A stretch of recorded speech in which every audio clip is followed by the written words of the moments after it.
Hello, internet. I've never been real good at intros, but you only get better when you practice, right? It is 11:10 at night, and I have an 8:30 class in 9.5 hours.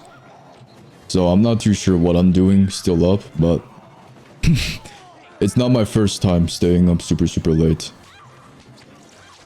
So I decided to start this little channel on the side, besides my main one, because I just wanted to practice my monologuing skills, my yapping. I don't know why I'm laughing. Maybe it's because I'm nervous, but I wanted to do this video and this series, whatever, or anything I record on this channel to basically be a stream of consciousness. Me just talking. You see that right there? Look, Spider-Man's running away. Sorry, I'm just getting distracted, but... what was I saying? I was basically saying that I wanted everything to be like this stream of consciousness, and I hope that maybe in about a week I'll get a little bit better, because I'm just setting myself to that standard. But I'm not here to just talk about me. I wanted to talk about something specific in hopes that maybe if somebody ever stumbles upon this video, maybe something that I had to say would help them out one way or another, or maybe it made their day just a little bit better. And the thing that I wanted to talk about today was, or is, loneliness. And I think the way that I understand loneliness is a bit different compared to a lot of people. Sorry, I'm getting distracted by what's on the screen right now because I remember this changed my life forever. To this day, I still want to be Spider-Man, and I'm still looking for my Mary Jane. But that's besides the point. Sorry, I'm getting distracted. But you cannot disagree that this was a really good scene. I grew up with Spider-Man. Tobey Maguire Spider-Man specifically. I love this. But besides the point, let's get back to the topic that I want to talk about today, and that is loneliness. And let me preface this by saying I'm not trying to provide an answer. I'm just talking about how I feel about a certain topic. And I think loneliness can be described as an opportunity. And the reason why I describe it like that is for the majority of my life, especially in my adult life, I'm still in my 20s, but I've been honestly very pessimistic. My life has stagnated a little bit, and I have tried to move it along, but it never seemed to work out. And that frustration grew and grew until I made some mistakes. Nothing crazy, I didn't break any laws, but I started to express a very negative attitude, and it ended up rubbing off on the people around me, particularly my friends. Or more specifically, previous friends. And when I ended up losing contact with them, I entered this period for about a year where I was essentially alone. And it was during that time where I really sat down with myself and dove into the deepest parts of my mind and tried to figure out why I acted the way that I did. Oh, you see that? Spider-Man is coming in clutch. Anyway, sorry. But I dove into the darkest parts of my mind. Or not darkest, deepest. And I wanted to be very honest with myself. I looked at myself and I said, look, the only person that's going to figure out yourself is you. So you might as well be honest, because nobody else is watching. And as far as you're concerned, nobody can read your mind other than yourself. So I sat down and I looked out the window and I just asked myself, why am I so angry? And why did I act the way that I did towards my friends, the people that I consider to be my second family? And I thought about it for a little while, for a couple of days, and I came to the conclusion that essentially I did not want to take responsibility. Just a kid. I didn't want to take responsibility for my self-improvement. I didn't want to take responsibility for anything that I really said. Because, and I look back at my friendship with my friends back then, and I realized that they were very, very good people. It's all right. But I think because they were so kind, they ended up enabling my crap. Found something. And they put up with it, but they never set their foot down and really looked at me in the face and told me, you need to get your shit together because we don't want to deal with this anymore. They did not cut me off. I left. And that was the conclusion that I drew for myself. And I needed to come to terms with that. That I lost something. And I ran out of people to blame. And really, I had nobody else to blame because I wasn't around anybody other than myself. And so, I took that conclusion and I asked myself, do you really want to be like this when you're older? Do you really want to be 50 and you still have this childlike attitude where you just blame everything for the way your life is and the way that people treat you, people see you? I did not want to become a professional victim. It's not cool, it's not glamour. And the biggest thing that I've told myself is I needed to stop romanticizing the idea of being in a tough position. Let me explain a little bit. I always thought having problems in life was the answer. As in, it would keep me occupied and it gave me something to do. Which is really, really toxic. Because it is self-sabotage. And for some reason, I've grown comfortable with it. To the point where I did not even realize. And I think that kind of tied into how I ended up isolating myself and refusing to really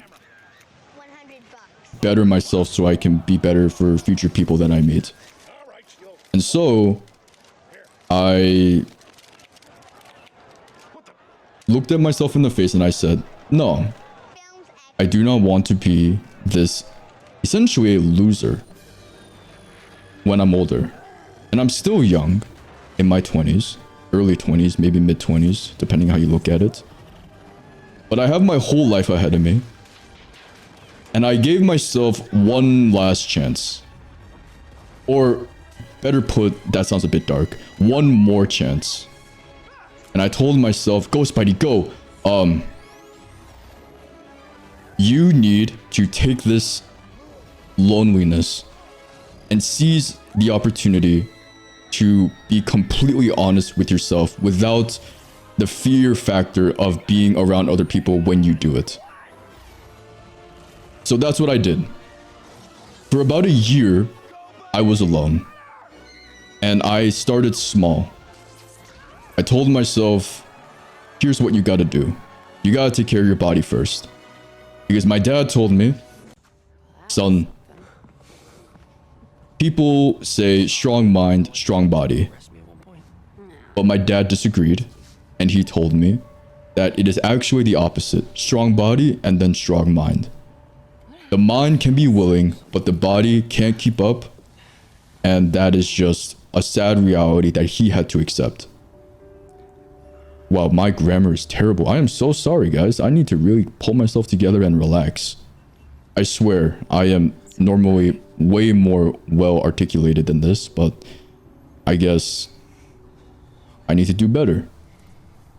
And I will. But the point is, my dad told me, if you want to have a strong mind, where all the creative things are spewing out of your head, and if you want to pursue them, you need to have a strong body. So that's what I did. I said, you know what, I'm gonna do that. That didn't mean I was gonna go to the gym and start lifting 40-pound weights and start and start, deadlifting until my vision went black, I started going for walks. Music, without music, a little bit of both. Just every day. Go for a little walk, then go to school and come back and figure out what you're going to do for the rest of the day. That was kind of cool. And so that's what I did. That was step one. After that, I told myself that I needed to figure out what I wanted to do with my life. Really, really a big step. You went from step one, I'm gonna go for a walk, and then step two being figure out what you want to do for the rest of your life. Okay. Yeah. The point is, I told myself, what is it that you want to do? I'm currently in school to study something that I think will be a decent life financially. But my loneliness made me realize the importance of mental health. Mental health is important for everybody, and it does not matter what else you have going on in your life. If your mental health is terrible, there's truly no benefit to anything else. Or at the very least, your enjoyment and benefit is limited by a lot. So I asked myself, what is it that you want to do? And in all honesty, in my lonesome, it was content creation. For a long time in my life, I always felt that I was slightly out of place. And I've come to accept that when I was alone. I always wanted to be like everybody else, and I think that is very normal. Everybody wants to fit in, and I think that's a basic instinct that we all have. But I interpreted it and expressed it in a bad way. Specifically, I would mimic and copy the personality of other people so that I could be the right type of person for them. So they would hang out with me, so we could talk about certain things, all that stuff. And I told myself this time around, that cannot happen. Ooh. I swear I'm not a sociopath. I am heartbroken. I was heartbroken when I saw this for the first time. Sorry. I'm sure you guys know or don't know. I like Spider-Man a lot. But back to the point. Content creation. I wanted to do content, and I've tried a couple of times, but I knew that my mental health needed to be fixed, or at the very least improved, before I could commit to it. This is why I say mental health is very important. Especially when it comes to content creation, a field where people are essentially their own bosses. They need to take care of themselves well before they can really kick things into gear. So that's what I did for myself. That's why I started going for walks. That's why I prioritized my mental health. And all of this entire process stemmed from loneliness. This was a very long monologue, and I'm going to look back on this and I'm going to take notes on how to improve. Because I think in order for me to function and try to be the best version of myself, I need to constantly look to improve.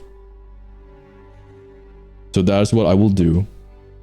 But the point is, I had a decision at the very beginning where in my lonesome, I could either indulge in self-pity and stay where I was, or I could what's the right word? Not have the guts. Just honesty. Have the honesty to have a genuine conversation with myself and use this and see this as an opportunity to be better. That's what it is. That's probably a good way to phrase it. And so, I encourage whoever is listening to, at the very least, if you are in a position where maybe you are a little lonely, or maybe you are struggling with something, then maybe you could take the moments where you are by yourself and see the opportunity as a way to improve.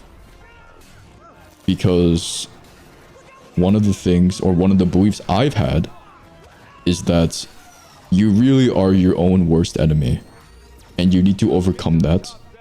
And I encourage anyone who is listening to try to see situations such as loneliness as an opportunity to do a bit of self-reflection and to be a bit more positive. I think the world needs a lot of more positivity, if I'm being honest, and if I say that, I think it makes sense for me to try and represent that or embody it. So this is kind of the end. I don't want to stay up for too long, and I'm not sure how long people will listen to this, so maybe I'll cut it here. It's actually 16 minutes or 17 minutes. That's pretty good time. And so I will wrap it up here. I will hold myself to doing this once per day. I'll just think about something to talk about. Maybe it can be based off of my experiences, or it could be something that I saw online.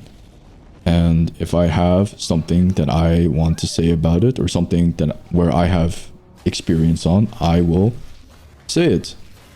And I will try my best to be as well spoken as much as possible. So I wouldn't say look forward to that, because I don't know who is listening. But I'm not doing this for anybody else. I'm doing this for me. So I will do this for me, hold myself accountable, and be back tomorrow. So yeah, that's pretty much all of it. We are going to conclude watching Tom Holland web this ship back together. I already know how this ends. I've seen all the Spider-Man movies. You know what? He gave a genuine effort for a questionably adult-looking 14-year-old kid in the movie, but that's besides the point. He gave a good effort. But that's it.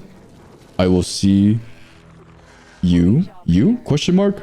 I will be back tomorrow. Maybe same time, maybe earlier, but we'll see. But that's it. Okay, I'm done. Later, goodbye.